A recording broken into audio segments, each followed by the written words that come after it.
একদিন এক ভণ্ড ফিরে আমারে ইয়ার কি নাম মাজার পূজারি ভণ্ড আমার জিজ্ঞাসা আমাকে বলে, ওই হুজুর আপনারা মানুষকে কোরআন শিখাইয়া মানুষের মনটা নরম করে দেন, ভালো কথা। আমরাও গান বাজনা শুনাইয়া মানুষের মন নরম করে দিই, আমাদেরটাও খারাপ না। আমারে সাপোর্ট দিয়া আমার সাপোর্ট নিতে চায়।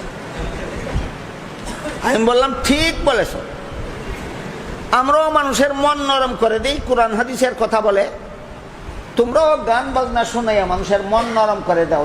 নরম হওয়াটাই আসল কাজ। কই হুজুর আপনি বুঝছেন, সব হুজুর এত কথাটা বুঝে না। আমি বললাম হ্যাঁ আমি কতটুকু বুঝছি আমি কইয়া শেষ করি। টিউবওয়েলের পানি দিয়া শিরা ভিজাইলেও নরম হয়, মুত্তে ভিজাইলেও নরম হয়। কোনটা খাইবে? কোনটা খাইবে?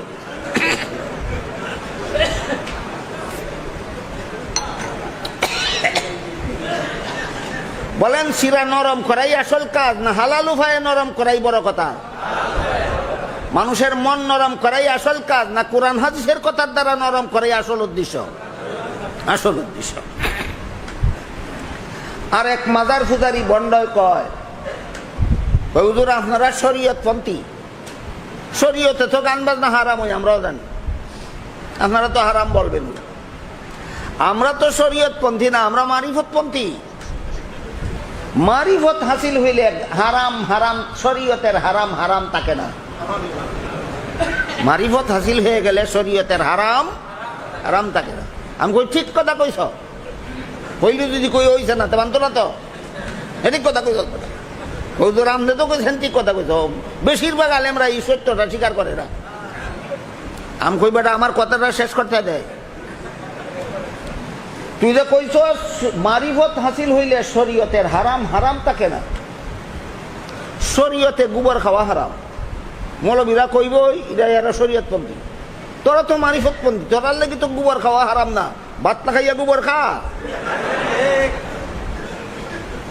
শরীয়তে বলদের পেশাব পান করা হারাম, মৌলবীরা কইব এরা শরীয়তপন্থী। তোমরা তো মারিফতপন্থী, তোমাদের জন্য তো বলদের পেশাব পান করা হারাম নয়। টিউবওয়েলের পানি পান না কইরা বলদের পেশাব পান কর।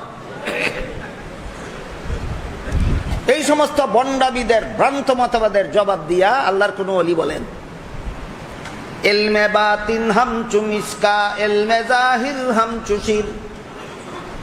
ইলমে বাতিন হামচু মিসকা ইলমে জাহির হামচু শির।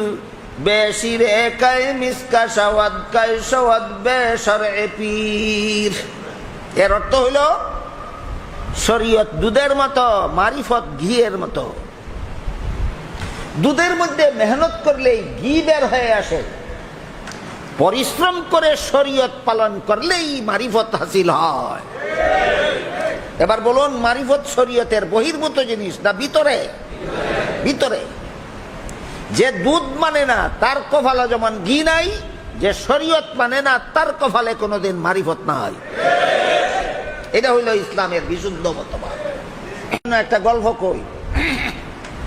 গল্পটা হইল এক ভণ্ডপীর, শোনেন, এক ভণ্ডপীর তার মুরিদের বাড়ি বেড়াইতে গেছে। তো ভণ্ডপীরদের পরিচয় হইল মুরিদে খালি দিত আর হে খালি খাইতো। এটার নাম ওই ভণ্ডপীর। মুরিদে যদি দেওয়া বন্ধ করে দেয় তে পীরেও মুরিদের সাথে সম্পর্ক ছিন্ন করে দেয়। আর কামিল পীরের পরিচয় হইল কামিল পীরে মুরিদরে আল্লাহ চিনাইয়া দিত। কামিল পীরে মুরিদরে কি করত? আল্লাহ চিনাই। কোন মুরিদে যদি আল্লাহ চিনতে চায় না, এই মুরিদরে কামিল পীরে সম্পর্ক ছিন্ন করে দেয়। আর বন্ড পীরের পরিচয় হইল মুরিদে খালি দিত আর হে খালি খাইতো। কোন মুরিদ যদি দেওয়া বন্ধ করে দেয়, এই ফিরে মুরিদের সাথে সম্পর্ক ছিন্ন করে দেয়। এক বন্ড ফির গেল তার মুরিদের বাড়ি। মুরিদে ইচ্ছা মতো মজার মজার খানা পাকায় আর ফিরে খাওয়ায়। একদিন, 2 দিন, 3 দিন পরে মুরিদ খাওয়াইতে খাওয়াইতে ফির খেয়ে গেছে অতিষ্ঠ হইয়া। বলতেও পারে না, চক্ষু লজ্জায় যে আপনি চলে যান আর একবার আসবেন। এটা তো একটা মেহমানকে বাবা এবার তো বলা যায় না। হ্যাঁ, কৌশল করে পীরকে জিজ্ঞাসা করলো, ফিরসা বুজুর আপনি কি আমার বাড়িতে আর কোনোদিন আসবেন না? ফিরে কয় আরে বেটা তুই যে মজার খানি খাওয়াস তোর বাড়িত না ইয়া আইমু আর হু। কয় আপনি তো জানোই না আসবেন কিভাবে, থাকলে আসা যায় না না থাকলে আসা যায়, আপনি তো যাইনি না, আসুন হইতে আইবেন কেমনে, যাইন যদি এমন লাগে আবার। বুঝে থাকলে মানে আসা যাওয়া কার হয়? যিনি আসেন,